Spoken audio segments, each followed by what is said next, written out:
So we have the Nigerian budget, over 58 trillion naira, and then 15 trillion is used for debt servicing, and then everything else trickles down, starting from national security on down to health. You're going to hear more about that. Um, I wanted to become like a devil's advocate regarding this Aliko Dangote refinery saga with the Nigerian government and different other stakeholders. Just wait around and listen to what I have to say about that. Okay. Then you now have the tax law. President Tinubu has, signed it to law. It was gazetted, and then there's some discrepancies concerning the gazetted version of the law, which makes tax agents the judge, jury, and executioner. Isn't that interesting? Well, Doris Ogala has been arrested, and VDM threatened Pastor Chris Okafor that if he doesn't release her within 72 hours, there is going to be some stuff that's going to come out because everything Doris has, he has. There's going to be more on that. Governor Hope Uzodinma gave Minister Wike a reverse UNO card. What do I mean by that?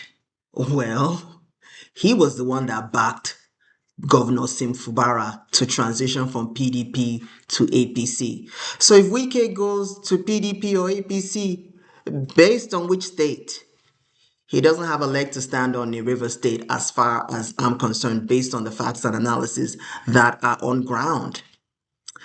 So this is what we're going to be discussing on F4 Speaks, so stay tuned.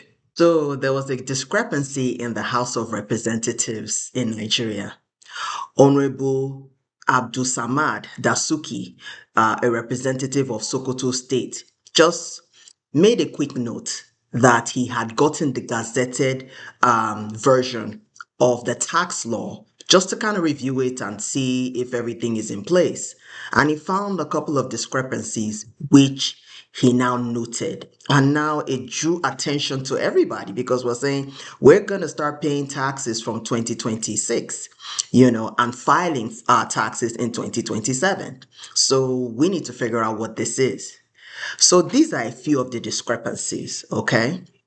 One, when a person is owing the taxes, the tax collector can conduct an investigation, find the discrepancies, go through due process, taking them to court, have them judge and see what they actually owe or whether it be prison time, just like a democracy does. But the gazetted version is saying that the tax collector is the judge, jury, and executioner. So if they feel like someone like me, I owe 15 million naira, and they say that's what you owe, they can just come, do asset seizure, freeze my accounts, probably take me to jail. So they will be the ones to decide my fate as a citizen. And people are very alarmed about this. In addition to that, there's another one that is really very interesting, and this affects businesses, especially manufacturing and other related sectors. So, if you buy like a machine and say, okay, this machine is going to help me do my work, and you're buying machines and you're building a factory, you're getting the process of getting your equipment going, starting your project, and everything. Normally, you get a tax write-off because you're using that to add value into the economy. But in this new gazetted version, you don't get nothing until the project is finished or the project has started and depreciation costs start to take place. And then even after that, related agencies have to inspect the equipment to see if it is worthy of a write-off. And that is really interesting because, the business owner does not see any incentive to want to invest in our economy if they're not getting these tax incentives. So these are some of the issues that the gazetted bill that comes into play is going to go against what the House and Senate has approved. So, and based on the law, this is a treasonous offense. And if the presidency is unaware of this, it needs to be investigated because it just takes away the relevance of the legislature, like of passing laws. Because what's the point of passing laws if you're going to do what you want to do in the first place? So, this is an issue that really needs to be looked into because you don't want a situation where people are angry because people are already angry that they don't feel the effects of fuel, the removal of fuel subsidy. There's no fuel subsidy. We're getting electricity tariff hikes and different other hikes. So if we're going to be paying taxes individually, this has to be transparent. People have to be accountable. That's why there's a backlash with creators that are saying, we don't want to talk about the tax law because we don't see any accountability mechanism. And this is already a red flag. So I think to increase the trust of the citizens, I think that the executive needs to look into this very, very critically. Because sometimes, when you're the president, you make strategic decisions. When it goes into operational implementation, it's the civil agencies, it's the ministries, MDAs that implement the gazetted version of this law. And there are so many layers of bureaucracy in government. So he needs to look into this so that he can regain the trust of the Nigerian citizens. I want to talk about Alaji Dangote for a second. And I am in support of him, building that refinery. Let me tell you something. I went to the Dangote group several times when he was working on the inception of building the refinery. The man is a visionary. You go up to the lobby in Union House and you see a huge live plan of this largest single train refinery in the world. When you look at it, you are in awe and you see and you're inspired by one man's vision. So it's an inspirational story in terms of him building this refinery and solving a national issue of the refining of our pure crude. So I am excited about what he has done so far. The fear people have is monopoly. The monopoly he has on cement, the monopoly he has on sugar, the monopoly he has on salt. Those are some of the issues that people have against Alhaji Aliko Dangote. Now, with what he's doing now in terms of challenging importers from importing crude, it's, I guess, our interests align, the interest of the Nigerian public and Aliko Dangote's business interests, because we're getting adulterated crude based on sources that have high sulfur content and are affecting our health, our lungs, our machinery. You buy a generator, if the generator lasts 5 years, you just count yourself lucky. So these are issues that align.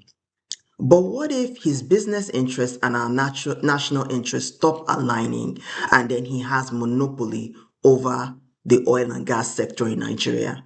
How's that going to affect us? And there are people, I think I was in a live broadcast of one of the social media influencers, and somebody was lamenting at how Dangote monopolized cement. I've heard that story several times. And I know of a friend that's in a building project and is currently using Lafarge. He says Lafarge has better quality cement. Now, I don't know that for a fact. He's not commercializing for anyone, but he has that monopoly over cement. Now, will the quality of the fuel from Dangote begin to downgrade once he has that monopoly and we would have no choice? May that happen? We don't know. But for now, Aliko Dangote's business interests align with our national interests. And I believe that the Nigerian government should now have that check and balance in case those interests no longer align. Because that is a big issue here. I'm happy because for the first time, this is Christmas period and there's no fuel scarcity. When is there a Christmas period that there is no fuel scarcity in Nigeria? Before the Dangote refinery. If you can answer that, that would be great. Every Christmas, New Year period, there is fuel scarcity. You fill up your car, you go out, and then you look, and there's a line, there's fuel scarcity, just at the whim of anyone. That is where our interests align. So as long as our interests align, we should continue to work with Alhaji Dangote. But there's an observation that I found. When um, Alhaji Rabiu launched his 200,000 barrels a day refinery that he's going to be, that he had commissioned in Akwa Ibom State. Once he commissioned that, Aliko Dangote had a parallel press conference saying he was doubling his capacity to 1.5 million BPD. So what is that saying? He's going to be a behemoth in this industry. So I believe that the more competitors come in to build in their refineries, the better. So I think Nigeria should continue to enable and give license to people and tax write-offs and benefits to people who want to build refineries in Nigeria so that it stops the importation of refined crude, especially those that are blended and adulterated in different countries. So I'm just happy right now that interest, the national interest, and Alaji's interest line for now. But the government should also be aware that sooner than later, his business interest and our national interest may not align, and they should be ready for that and come up with a tactical response. President Bola Ahmed Tinubu has presented the 2026 budget to the National Assembly. And as we're listening, we heard on your mandate we shall stand, sounding like a national anthem. What does that mean? Is that politics beginning or governance? Which is it? So that was the beginning of that. That kind of made me kind of look like, okay, is this going to be a rubber stamp National Assembly? Or is this going to be a National Assembly that's going to be debating the budget, that will be saying, hey, there are some discrepancies here and there are some issues here and there? Well, that's just an observation. So the proposed budget that the president presented is 58.18 trillion naira. A lot of the funds are going to be going into anti-terrorism and national security. So it's about 5.41 trillion is going to be going into that. But a bulk of that 58.18 trillion is going to be going into debt servicing, which is 15.52 trillion naira. Infrastructure is going to be 3.56 trillion. I mean, you have the Lagos Calabar Coastal Highway, you have the Sokoto Badagry super highway. So those are going to take a chunk of that money, besides the servicing of the existing roads that we have right now. And hopefully there'll be some improvement in the road network in Nigeria. Then you have education, which is 3.52 trillion.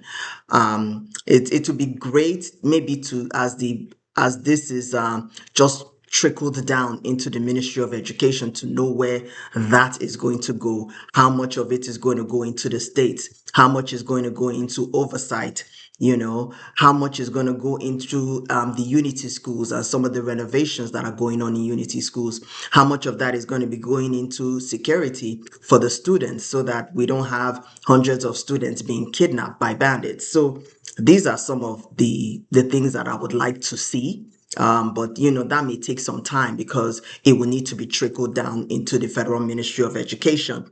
And then health is 2.48 trillion. Where is that going to go? I know like a lot of the national health hospitals, like the Lagos University teaching hospitals, like, UBTH, like, IB, the University of Ibadan teaching hospital. So those, maybe some of those hospitals, some of the infrastructure and the healthcare service delivery, and then maybe some of the oversight of all the state ministries of education, of health. So just those are some of the things that I would like to say, but we won't really know more about that until you go into the ministry, department, and agencies within the umbrella of the Ministry of Health. So, based on what I saw in the presentation, it looks like Nigeria is turning into a one-party state. And I'm just going to give a personal opinion here. When President Tinubu was campaigning to become the president, I see how Lagos is, and Lagos is a one-party state. He was able to really structure Lagos State for it to be a one-party state. You can't even put out a billboard unless they know what party you're from. So just the way Nigeria is, I know he does say with his mouth that, oh, it's not, it's against the fundamentals of democracy for to have a one-party state. That's against what I stand for. But you see how things are playing out. But I kind of understand where he's coming from though, because when you have countries in Africa that your sovereignty is being challenged by external factors, sometimes you have to put in checks and balances to protect your interests. It's what President Xi in China is doing, is what President Putin in Russia is doing. So I don't know whether those are some of the reasons why he's just creating a fortress around himself so that he can do what he wants and make sure that there's national sovereignty. So, you do have some drawbacks in terms of trying to deal with a large state like Nigeria. So you have to kind of look at it from the broad brushstroke from where President Tinubu is looking at it. So that's another way to look at it, but other people may have varying opinions because you want alternative candidates and seeing what they stand for and seeing if that is what you're going to vote for. And that's understandable. I'm just looking at it from the broader standpoint from where President Tinubu is looking at it from. So, what are your thoughts on this? Let's hear it in the comments. Yes, Wike was working silently against His Excellency Governor Hope Uzodinma in Imo State politics from the FCT. So, His Excellency Governor Hope Uzodinma gave him a reverse Uno card, working with Sim Fubara, Governor Sim Fubara, to defect to APC. He made it a seamless and smooth transition so that will go against Nyesom Wike. That is a chess move. Politics in Nigeria is a game of chess. So what Wike was doing was that he was quietly backing a Mr. Nnaemeka Anyanwu, a member of APC, to now take over Governor Hope Uzodinma. And Governor Hope Uzodinma had another candidate he was backing because it's about godfatherism. So from where Wike was, he was now backing another candidate that Hope Uzodinma was not backing. So because of that, he's like, who the heck are you to now put your voice in my state? So Governor Hope Uzodinma said, look, I am one of the first players in the Southeast to defect to APC. I'm one of the first.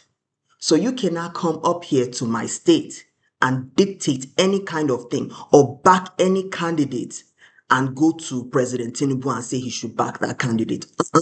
I got something for you.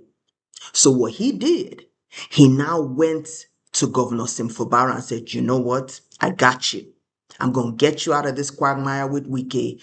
I'm going to get you to an audience with the president and back you in your defection to APC. So that was the mind behind Sim Fubara going into APC and being the head of APC politics in River State. Politics in Nigeria. You don't want to mess with the wrong people. Politics, they are no permanent friends, only permanent interests. And there's no such thing as trust in politics. I keep saying in my comments, oh, President Tinubu should not trust Fubara, or this person should. There's no such thing as trust. When their interests align at that point, they're friends. When their interests don't align, then they pursue further interests. I have a loved one that's a politician, and he says we're all friends. All of us talk to each other. PDP, APC, Labour, Accord, everybody talks. It's just about permanent interests. And um, Minister Nyesom Wike worked against the interest of His Excellency Governor Hope Uzodinma, and he then decided to act accordingly. With every rumor, there's some kernel of truth though. This one that I'm hearing, that Yul Edochie has dumped Judy Austin and he has run away from Abuja to Lagos. The more I'm hearing this in the rumor mill, there might be a kernel of truth that he has left Judy Austin and is looking at his life and is seeing that his reputation has gone down as fast as a speeding train. So maybe he's trying to, I don't, not get back with me, Yul Edochie, because I feel like that train has long left the station. It will have been good if the way they reacted with the unaliving of Kambili. Kambili passed away, and their reaction to that passing, I don't know if may ever get over that. The loss of your own son. So he's trying to see where his life is going to go, because he was getting solid endorsements. He had a reputation. He's the son of Yul Edochie. He's not Yul Edochie's first son, but he was the son that was in the public sphere, you know. And now he's run away from Judy Austin. I just hope that he's able to recover, but I don't think he'll be anywhere near the man he used to be, because he took on another wife and the way everything went down. I'm just hearing in the rumor mill that he has left and he's seen somebody else, and that is going the way it's going. Main Nation, let's just watch how everything unfolds. I just keep seeing Yinka Thiessen just hailing Judy Austin. Let's not take the bait. I keep seeing it. I just feel like she's just being a rage baiter, because she got with Link Edochie to get connected with the Edochie family. You barely got engaged to Link Edochie, and all of a sudden you started running your mouth about Yul and me. And then, now you're in full support of Judy Austin. You're just trying to get more traffic. You're just trying to get more money. I mean, hey, I ain't mad at the hustle, but I'm just telling you the source behind the hustle, that she's just trying to bait us in, because there are many of us, Main Nation, that support me and are not in support of what happened with Judy Austin. So let's not take the bait. Let's just leave her, and Judy has her supporters. I'm not mad at them.